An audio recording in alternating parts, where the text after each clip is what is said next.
Morning, family. Addict named Billy P. It's been a while since I've done a video, and you're not going to hear me say I'm sorry because I don't even use that word anymore. I burned that word up back in the day. If I tell you that I'm sorry, what that means is get away from me. You're bothering me, and I don't want to talk to you right now.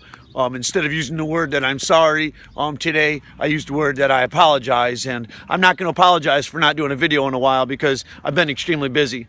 You see, recovery to me is doing what you say that you're going to do.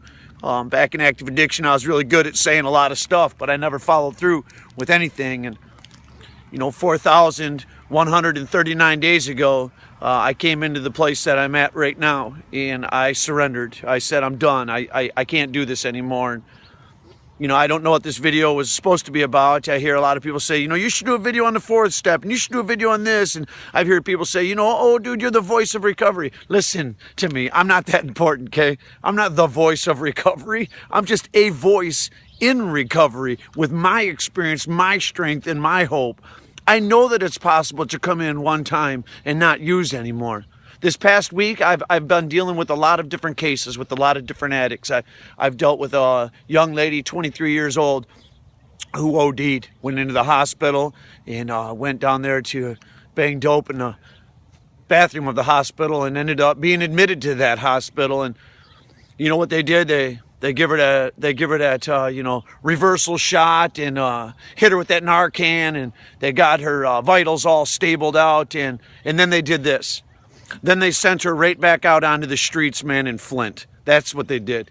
There was nothing to back it up. They didn't offer a program of recovery. They didn't offer any kind of suggestions. They just simply brought her back, stabilized her, and put her back out on the streets where she's going to do the only thing that she knows how to do, which is to use, because that's what us addicts do. When we're on, we're on. Well, God's good, because today, Saturday morning, and I woke up, and this morning I'm taking her right here.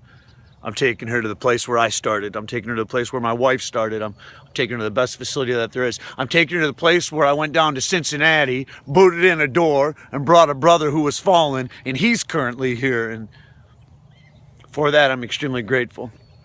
I've got two addicts right now that are, one's in Port Huron, and they just don't know what to do. And she says she wants to help, but she's not doing what she needs to do.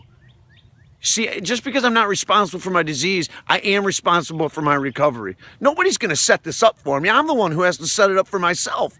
I'm the one who has to hit that point and say, you know what? Enough is enough. I can't do this anymore. Family members think if they just love us enough, man, that they can cure us. And if they just spend enough money, that we're going to be better. I'm dealing with a lady that I just met the other day, and her parents and her family sent her to California. Why would you reward the alcoholic or reward the addict who has destroyed the entire family by sending them to California? It costs thousands upon thousands upon thousands of dollars. And when I met the father who sent his daughter to California, he said she came back more of a wreck than she was when she even went there. Imagine that. The solution's in the steps. The solution is in a 12-step program. The solution's in the traditions. The solution does not have to be in California. It can be right in your own neighborhood. There's meetings everywhere. The program of recovery is everywhere. She just doesn't want to admit that she's got the problem. And if you don't want it, and if the addict doesn't want it, and the addict doesn't find that complete desperation, I have news for you. It's not going to work. Some of you family members keep us addicts from finding complete desperation.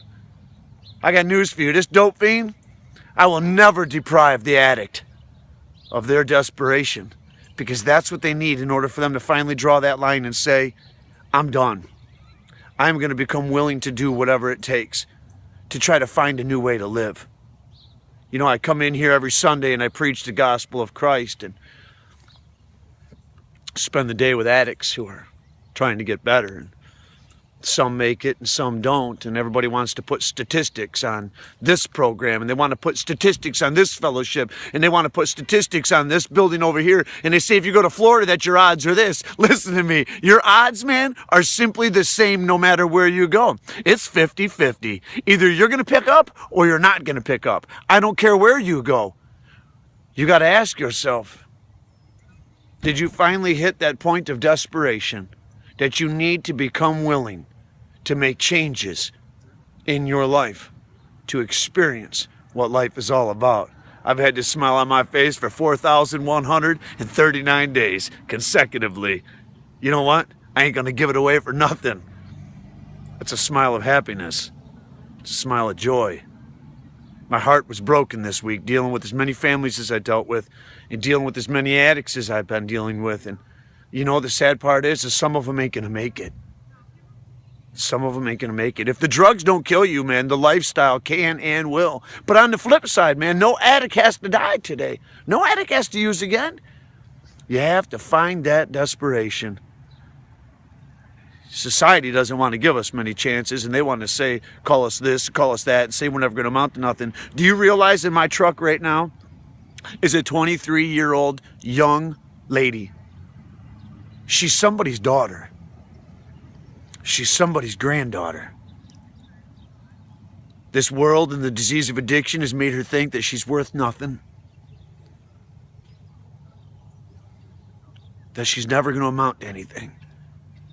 She's got zero self-respect. Her self-esteem is right in the toilet. She feels hopeless. It takes people like us that are in this fellowship, man, to help her realize that there is hope and that she is not hopeless and that she's amazing and that she's beautiful and that she's special and that she's precious and that she can do this just like the rest of us do this. She can find happiness and freedom, not just freedom from self or freedom from active addiction, but freedom from self. That's why I took her here. Let me ask you what you're doing about it. Are you waiting for the politicians and the lawmakers that just want to give you a Vivitrol shot? Are you waiting for the people that want to boot you up with Narcan and then just send you back out on the streets so that you can do the only thing that you know how to do? Or are you out there on the battlefield doing what you got to do to make a change so that addicts have a chance at making it? I'm not going to argue if it's a disease or if it isn't. If you watch my other videos, you already know where I stand. You can say anything you want to about me because I don't care. I don't care at all what anybody thinks about me. I know I'm going to continue doing what I do. I know I'm going to continue cleaning house, trusting God, and helping others. And make this world a better place, one addict at a time. You family members, you're just as sick as we are. You can't cure us. There's nothing that you did to make us the way that we are. You see, I work on both sides. I work with the addicts and I work with the family members. And one of the biggest things that happened for me over this past week, man, and one thing that God did that was just absolutely amazing is working with enablers is a hard thing to do because, you know, it's extremely difficult. And I had a family call me and they were on their way back from Florida to Michigan, and they called me when they were in Kentucky, and I was able to give them the right wording. God gave me the right words to give to this family to where they finally did something amazing and hard. They turned around in Kentucky, and they went back to Florida, and they left their addict. They left their alcoholic here in Michigan so that for the first time in her life, she has to be responsible. She knows what she needs to do. There's nothing changed. She knows the numbers that she has to call. She knows the meetings that she has to go to. But see, she has to be the one to do that. That was a milestone when that family did it. If they ever watch this video, man, I love you. And I'm very proud of you because I know it's a hard thing for you to do. I know that we're at war. There ain't a family in the world who isn't suffering with somebody with this disease of addiction. Quit talking about it. Quit reading books. Get out there and do something about it. People are falling. What are you doing? Are you picking them up or are you pushing them down? I'm going to be that preacher that kicks in that door. I'm going to be that guy that shows up and extends my hand. I'm going to be that dope fiend that gives you hope. Nobody told you today that they loved you. I do. I might not like a lot of you, but I don't have to like anybody. I've learned to love everybody. God bless. Have a great day.